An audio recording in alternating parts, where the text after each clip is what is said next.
That is Brandon Johanson.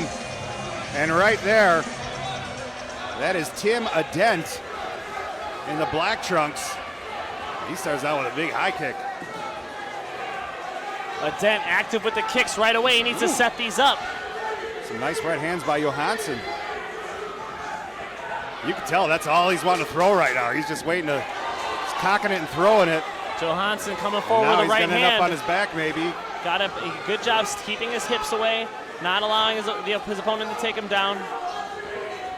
Ooh, nice right hand there by Johanson. Oh! What goes up must come down. Big slam by Johanson. And he's trying to work to a dominant position. Potential head and arm choke here. He lets that position go. Had a shot at a head and arm choke right there. Trying to hip out is Adent.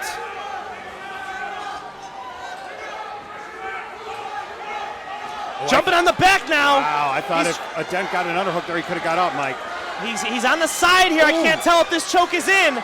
He's on the side right now. It looks like Adent is about to get out of this. He's turning in. Smash, Mike, it looks like. I don't know if it's under. He's going to miss it. Yeah, and he lets go of it. It's a smart move to let go of it. Some guys in their debuts would just hold it for dear life, right? Exactly, and you could gas your arms out doing that. Good job keeping dominant position for Johanson as well. Right, much more important here. Staying solid in mount here. This is a huge advantage in a fist fight. Especially in these 2-minute rounds with under 30 left now. This looks to be like a round for Johanson as he has top position and he's doing a great job, even though Adent is moving around on the bottom. It looks like, did he tap? Johanson is caught in this, he's got him in this guillotine. Adent is completely caught here.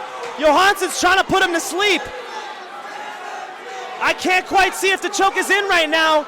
It looks pretty good on the right artery. It's just if that is that bicep on the left artery. Amazing. Adent is able to make it to this second round. My eyes must have betrayed me because I thought he tapped almost immediately. It must have just been a flail of his hand, but another great round there. He came out kicking really actively. Adent was able to land a couple decent leg kicks, but after he got picked up and taken down, it was all Brandon Johanson. He was all over him. 2 rear naked choke attempts, mounted him, took his back, and stole the round.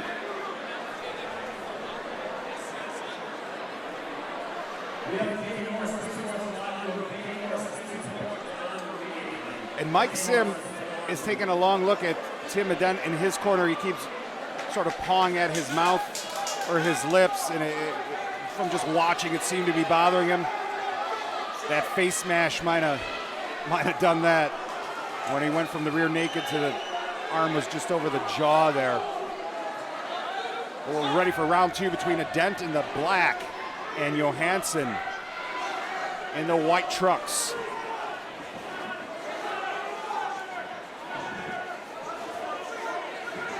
Adent going for the high kick off the break. Very nice. Ooh, that was a solid right hand by Johanson. Yeah, Johanson just has more power in his punches. He's getting his hips behind his shots in contrast to Adent, but Adent with the kicks.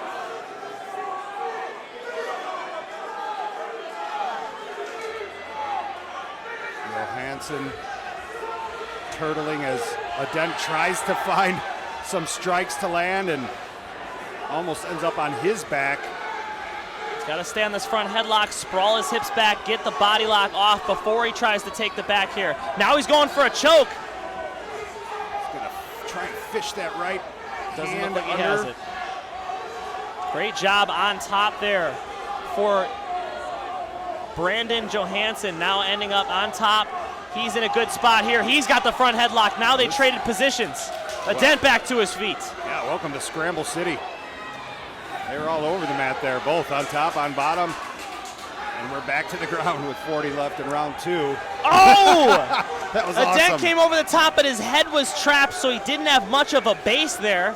He's trying to hang on to the head here, but to no avail. There is no submission right there. He could go ahead and wrap the other arm around, try to start working on a choke from bottom, but the problem is he's in half guard on the wrong side.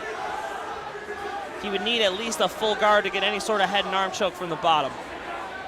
Great job for Johanson, staying on top here.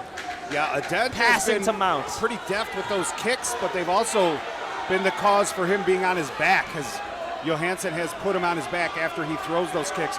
Be interesting to see what kind of tactic he takes in round 3. I mean, that was close to being stopped at the end there just because of the lack of fight in Tim Adent. He turned away from Brandon Johanson in a submissive way. It even looked like the referee could step in. If Johanson had just wound up a little bit, this fight might be over. He really showed some submissiveness there at the end of that second frame. Well, the difference in the corners right now is very evident to me. Adent not really looking like it was a get back in there for round 3, and Johanson ready to stomp. But we've seen all kinds of things happen in the XFO. That's for sure. How about earlier tonight when Yes.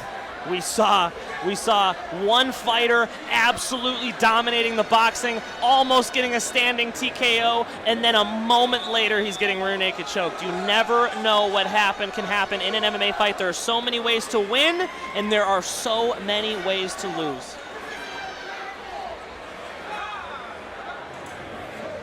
Mike Sim is going to call time now. Are we going to see a doctor? And indeed we are. Like I said, I did notice some grimacing and just some sort of negative emotion coming out of Adent in his corner, and Dr. Bruce Hertz will take a look at him at the request of referee Mike Sim. And he's ready to go, and his coaches are pumping him up, saying, let's go, this is 3rd round.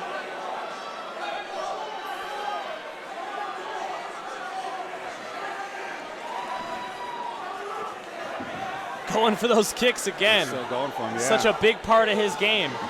Nice And now job look at following Adent. through Nice. on that takedown. Oh, but just reversed right into. He's been swept multiple times in Yeah. this fight, Matt. He's been swept It multiple was times. a good takedown for him, Mike, but unfortunately he's just been on his back too much and unable to mount any kind of subs or catches from the bottom. He's going to have to. He's got 1:22 to find a way to finish this fight. He's trying to fish for this guillotine, but he's got to get his hips much further out.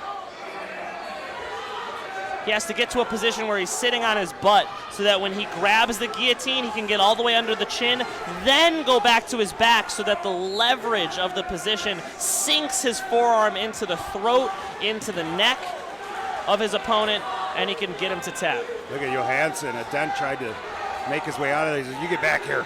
Yeah, and very heavy on top is Indeed. Johanson. Good way to put it there. Gunning for this rear naked choke.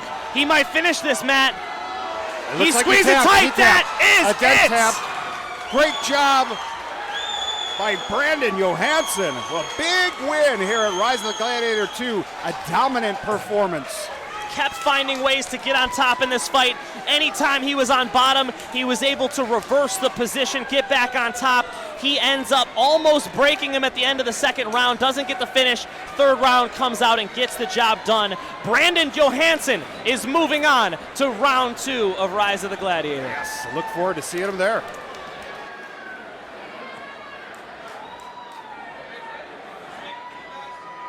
Ladies and gentlemen, comes 18 seconds of the 3rd round for your winner by way of tap due to rear naked choke. Out of the red corner, Brandon Johanson. Also, give it up for Tim Adent.